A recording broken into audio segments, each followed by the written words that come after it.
Welcome to the Rugby Obsession Deep Dive. Can you believe it's already Friday, February 6, 2026? The Six Nations has officially kicked off, and honestly, the ground is already shaking beneath our feet. It certainly is. And for once, we're not just talking about the collisions on the pitch. Yeah, right. We're talking about a real seismic shift in the data. Exactly. We are looking at the immediate fallout of France absolutely thrashing Ireland. And look, if you're just checking the schools on your phone, you might see 36-14 and think, wow, big win for France. But here on the deep dive, we know it is so much more than just a scoreline. It's a mathematical earthquake for the World Rugby rankings. It really is. The algorithms have been working over time, and the whole hierarchy of World Rugby has changed before the first weekend is even over. It's wild. And we're going to unpack exactly how that happened, and more importantly, what it means for England, Wales, Scotland, everyone, really, because the permutations for this weekend are they're wild. They really are. And before we get into the crunch of the numbers, I have to say, if you want to stay ahead of every scrum, tackle, and decimal point this season, make sure you hit that subscribe button for Rugby Obsession right now. We have to. We're going to be tracking this like hawks, and you don't want to miss it. Absolutely. The rankings are often this hidden game that fans know exists, but maybe don't fully track because the math can feel a bit opaque. For sure. But our mission today is to embrace that. We're going to calculate exactly where everyone stands. Okay, so let's start with the headline. Thursday night, Stade de France, France 36, Ireland 14. This wasn't just a win, this was a statement. A massive statement. And to really get the ranking shift, we have to look at the scale of it. You had Louis Bielbiere crossing the line twice. He was just electric. I saw that, yeah. Then you had Jalabert, Olivon, and even Theo Adesogbi capping it off. It sounds like the French attack was just firing on all cylinders, that French flair we always hear about. It was. And that offensive output is what's so crucial here. You see, in the World Rugby ranking system, the margin of victory is a key variable. It's not just about getting the W. Right. If France had just scraped by, say, a 15-12 win, the impact would have been totally different. But because they won by 22 points, which is clear of that critical 15-point threshold, they triggered the maximum possible reward. Okay, so let's break that down. Because they hammered them, they got more credit. Precisely. The system rewards dominance. The algorithm has like a built-in multiplier for these big, emphatic victories. So because the margin was greater than 15, France earned the maximum points available for this match, which was plus 1.16. 1.16. Now, that sounds small, but in the rankings, that's massive, isn't it? It is huge. The teams at the top are often separated by, fractions of a point. So grabbing more than a whole point in one game is like jumping a hurdle while everyone else is running flat. And that was enough to completely flip the table. It was exactly enough. Yeah. France has now moved up to 4th place in the world with 88.40 points. Wow. And consequently, Ireland has dropped to 5th, sitting on 86.81. It's a direct swap.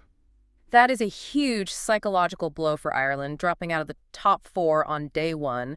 And for France, it must feel like vindication. I was reading that Fabien Galthié is looking pretty vindicated right now. He is. There was a lot of talk about Sam Prendergast for Ireland, and the analysis suggests France really exploited some frailties in his game. It's ruthless, isn't it? It is, and as we saw, the ranking algorithms punish those weaknesses just as quickly.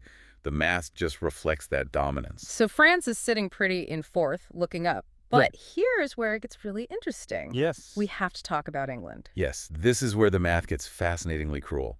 If you're an England fan, you might want to sit down. England is hosting Wales this Saturday at the newly named Alliance Stadium in Twickenham. Huge game. But you found something in the data that is, frankly, bizarre. It's a complete paradox. Yeah. England, currently sitting in 3rd place, cannot gain a single fraction of a ranking point this weekend. Wait, say that again? Even if they go out and score 100 points against Wales, their ranking score will not move up. It's statistically capped. So they win, the fans go crazy, the Alliance is rocking, and the computer just says 0 points gained. Correct. 0. And the reason is all about the gap between the teams and this thing called home weighting. Okay. England is 3rd. Wales is all the way down in 11th. There is a 15.18 point gap between them before a ball is even kicked. That's a huge gap. It is. And the algorithm accounts for home advantage. It basically handicaps the home team. When you combine England's high rank, Wales's low rank, and that home weighting, The system just decides an England win is so expected there's no reward for it. So from a rankings perspective, England has nothing to gain and absolutely everything to lose. Exactly. It is all downside risk. It's mathematically impossible for them to catch New Zealand or South Africa this weekend. They are just fighting to hold on. But the door to the basement is wide open. So let's talk about that danger zone. What happens if things go wrong? Okay, let's run the scenarios. Scenario A, a draw. Usually just frustrating, right? Here it's damaging. Right. But they would survive. If they draw, they drop points, but they keep third place by a razor-thin margin of 0.01 rating points ahead of France. 0.01. That is terrifyingly close. That's a rounding error. It's microscopic. But it gets worse. Scenario B, England loses, but it's a close one, less than 15 points. Okay. In that case, England immediately drops to fourth. And France, who just got to fourth, would automatically rise to third without lifting a finger. So all of France will be cheering for Wales, though. Oh, absolutely. Yeah. But there is a nightmare scenario C, the plummet. The plummet. That sounds bad. If Wales manages to beat England at the Allianz Stadium by more than 15 points, England falls all the way to fifth place. Fifth.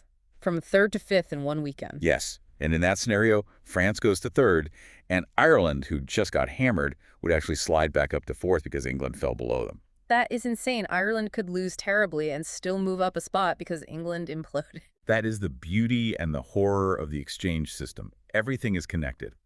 So England is basically walking a tightrope with no safety net. That's the burden of being the heavy favorite at home. The system demands victory just to maintain the status quo. This is the kind of detail I love. And hey, just a quick reminder, if you love this level of detail, this hidden game, make sure you're subscribed to Rugby Obsession so you never miss a deep dive. We live for these permutations. They don't stop at the top. You know, we have to look at the mid-table shuffle happening in Rome. Yes, Scotland versus Italy, the Stadio Olimpico. This feels like a game with really high stakes for both sides. Huge stakes. Scotland is currently 9th. Italy is right behind them in 10th. It is tight. So what's the downside for the Scots? If Scotland loses to Italy, they drop to 10th. Italy overtakes them. A straight swap. And for Scotland, dropping to 10th would be a big blow. But there is an upside for them, right? And unlike England, they can actually gain something. Yes, plenty to play for. A simple win. And Scotland jumps Fiji into 8th place. Yeah. But if they can really turn on the style and win by more than 15 points... That magic number again. Exactly. If they win big, they leapfrog Australia to take 7th place. That would be a fantastic start for them. That would be massive. Moving past Australia is always a good benchmark. So what about Wales? They're sitting in 11th. Is there any path for them to crack the top 10? There is a path, but it is incredibly narrow. It's like threading a needle in a hurricane. What needs to happen? First, they have to do the unthinkable and beat England at Twickenham by more than 15 points. Tall order. Right. But that's not enough. They also need Italy to lose at home to Scotland by more than 15 points. So they need a blowout win for them and a blowout loss for Italy. Correct. Both have to happen for Wales to get back in the top 10. That really puts it in perspective. It shows how hard it is to climb once you've slipped down. It does. And just to ground everyone, let's quickly recap the podium. South Africa is number 1 with 93.94 points, miles ahead. New Zealand is second with 90.33. And England, for now, is third with 89.41. But as we've established, that third place is looking very, very shaky. Very shaky indeed. You know, when we look at this system, the home weighting, the fact that England gets 0 points for a win, it raises some interesting questions. I want to throw this out to you, the listener. What stands out to you about this system? That's a great question. Specifically, that home weighting rule. Is it fair that a team can be, like, penalized for being too good at home? Right. It feels like the system is telling them, we expect you to win, so don't ask for a cookie when you do. But any game can go sideways. Just ask Ireland. Exactly. And speaking of things going sideways, I'd love to hear what listeners think about that whole law discussion that's popped up. Oh, the Thomas Ramos juggling catch. I saw that. Yeah. This 8-year unchecked law change. You see players now, bobbling the ball on purpose to avoid knock-ons. It's fascinating how these little things get thrown into the spotlight. It is. And it's interesting to see how the game evolves, Laws change, players adapt, and then everyone scrambles to figure out if it's brilliant or broken. Precisely. And if we connect this back to the rankings, I think the volatility we're seeing is actually a huge positive for the sport. How so? Well, look at the top 5. One game shuffled the deck dramatically. It shows the competition is fierce. No one is safe. If the rankings were static, It would mean the sport was stagnant. But this is chaos, and chaos is entertaining. That's a great point. Every game matters. It does, and it punishes complacency. We mentioned Sam Prendergast. The sources talked about his frailties. It's a harsh lesson, but it's what makes Test rugby the pinnacle. It's ruthless. It is. And that brings me to a thought I've been mulling over. We always talk about building toward the World Cup, but the rankings don't care about development. They care about right now. Well, think about Prendergast. He's a young talent. Yeah. But the algorithm treats his performance the same as a 100-cap veteran. There's no rookie curve. So does the pressure of the system actually discourage teams from blooding new talent in these huge games? That is a really provocative thought. If England plays a safe team just to protect that third-place spot, are they sacrificing long-term growth for short-term stability? Exactly. It's the trade-off.